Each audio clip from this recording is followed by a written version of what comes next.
huruf lam. Hukum al terbagi kepada dua, yaitu al-qamariyah dan asy-syamsiyah. Kita berikutnya kepada zi, kemudian sini ru. Ya, ada dua. Zi dengan ru ini kedua-duanya disebut mad asli.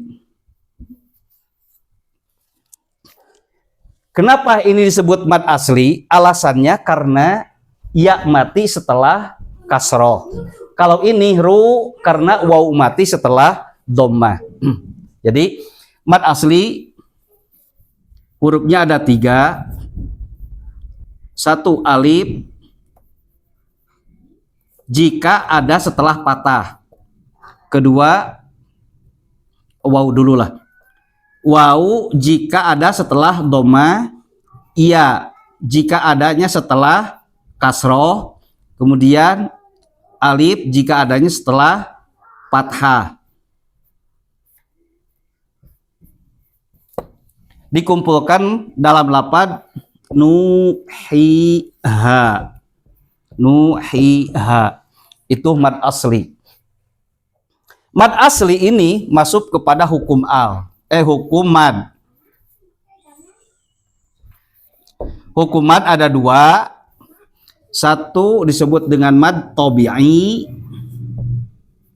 Yang kedua disebut dengan mad far'i.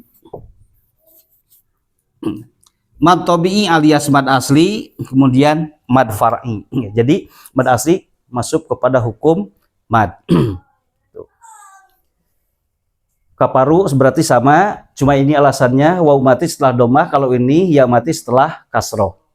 Kemudian berikutnya di sini ada sawaun. Ini disebutnya mad wajib. Mad wajib. Kenapa disebut mad wajib? Karena kumpulnya 2 hamzah dalam satu kalimat. Di sini ada 2 hamzah. Nah, ada hamzahnya 2, tapi dalam satu kalimat, maka disebutlah mad wajib muttasil. Karena ada mad jaiz. Kalau jaiz munfasil terpisah, kalau wajib muttasil nyambung di dalam satu kalimat. Nah, mad wajib juga sama masuknya kepada hukum mad, tapi nanti cabang dari mad far'i. Dalam mad far'i nanti akan bertemu dengan mad wajib muttasil. Kemudian di sini alai. Ini disebutnya lin. Jangan madlin, karena kalau madlin harus panjang. Di sini lin saja, sehingga dibacanya pendek. Alai. Jangan alai. Kalau alai berarti itu disebutnya madlin. Kalau lin pendek. Alasannya kenapa ini disebut lin?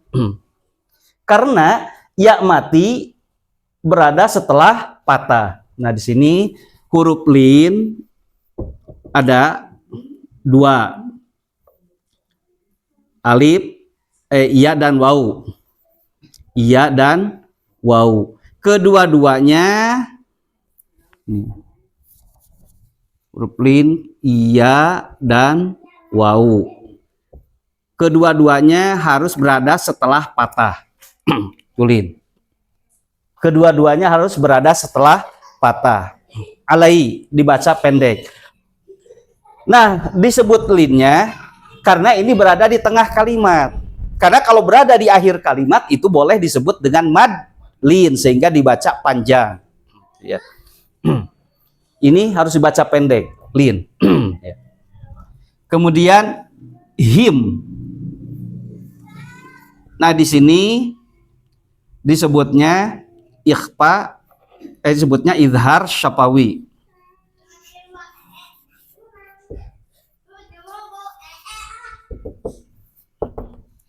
Kenapa sebut izhar syafawi? Ya, di sini kita menyebutkan hukum mimati. Hukum mimati itu ada 3. 1 disebut ikhfa syafawi. Kedua sebutnya idgham mutamatsilen.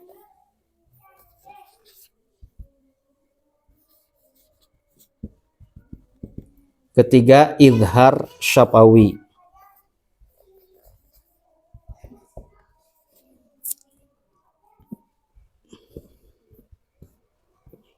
Ya. Dalam hukum mim mati, lihat setelah mim mati ada apa. Beda lagi dengan tadi. Kalau ini sebelumnya, ini sesudah, ini sebelum. Ya. Nah, ini sesudah. Sesudah mim itu ada apa? Jika sesudah mim ada huruf ba, maka itu disebutnya ikhfa syafawi. Setelah mim mati. Jika setelah mim mati itu ada mim lagi, maka disebutnya idgham mutamathilain. Jika ada mim, setelah mim mati ada huruf lain selain ini, selain mim dan ba, huruf lain selain mim dan ba, maka disebutnya idhar syafawi. Nah, sekarang lihat di sini. Setelah mim mati ada alif, berarti alif bukan ba. Setelah mim mati itu berarti ada alif, alif itu bukan mim, maka disebutnya idhar syafawi. Itulah. Lihat ke sini. Ada di sini ada am. Setelah am ada, setelah mim mati ada lam, berarti masuknya kepada idhar syafawi.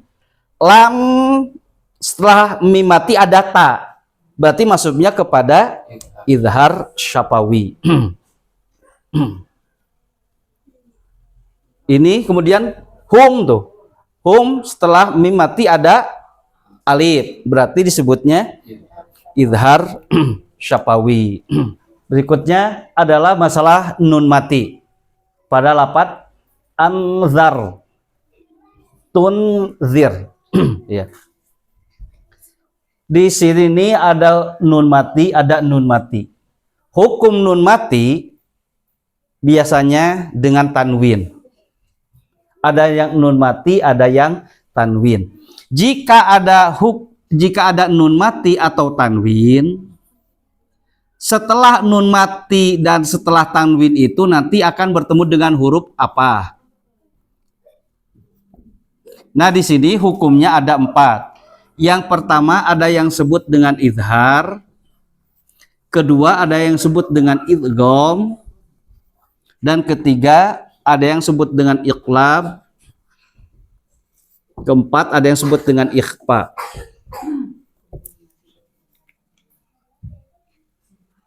Kita langsung ke sini, ikhfa. Hurufnya ada 15. Sod, za, fa, kaf, jim, sha, qaf, sin, dal, to, za, fa, ta, do, zo. Ada 15.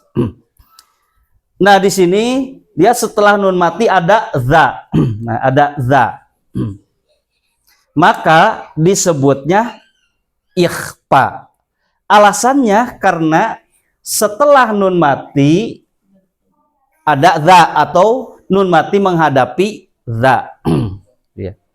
Nun mati menghadapi za itu disebut ikhfa.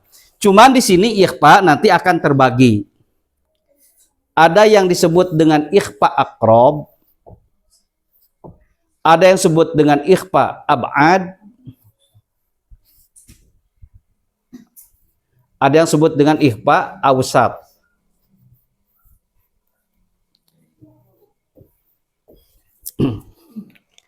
Ikhfa aqrab hurufnya ada 3. Ta, to, dal. Ikhfa ab'ad hurufnya ada 2, kaf dengan qaf. Nah, berarti sisanya masuk kepada awsat. Kenapa ikhfa dibagi-bagi? Supaya membedakan ketika mengunikan atau ketika mengeluarkan bunyi, karena dengungnya harus berbeda. Di sini za berarti masuk kepada ikhfanya ikhfa awsat. Karena ikhfa aqrab itu dal. Kalau za ikhfa awsat.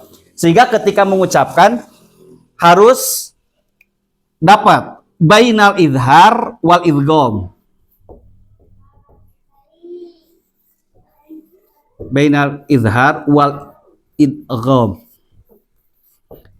Jadi idharnya harus dapat, idghamnya harus dapat. Dalam mengucapkan aan tuh, aan langsung. Pertama terdengar dulu dengungnya. Aan, kemudian langsung kepada nun. Jadi idhar dan idgham. Pertama idghamnya dulu aan, ang, baru nun. Nun, ang tuh. Aan zartahum, lamtun zirhum, gitu ya. Jadi itu disebut dengan ausat. Jangan terlalu idgham, jangan terlalu idhar. Karena kalau terlalu idhar nanti akan masuk kepada akrob. Kalau terlalu idgham nanti akan masuk kepada ab'ad. Nah, ausat harus dapat kedua-duanya. Idhar dan idghamnya harus dapat. Yaitulah uraian tajwid kali ini, semoga menjadikan pelajaran bagi kita, dan mungkin untuk pertemuan nantinya itu kita latihan untuk melafalkan bagaimana cara melafalkan gunnah, bagaimana cara melafalkan izhar, bagaimana cara melafalkan idgham, melafalkan ikhfa dan juga iqlab. Ya. Ini hanya sebatas uraiannya dulu, belum kepada prakteknya. Semoga memberikan manfaat bagi kita, dan nanti berikutnya kita juga akan menerangkan maksud dari ayat tersebut dalam judul makna dan tabiat kafir. Assalamualaikum warahmatullahi wabarakatuh.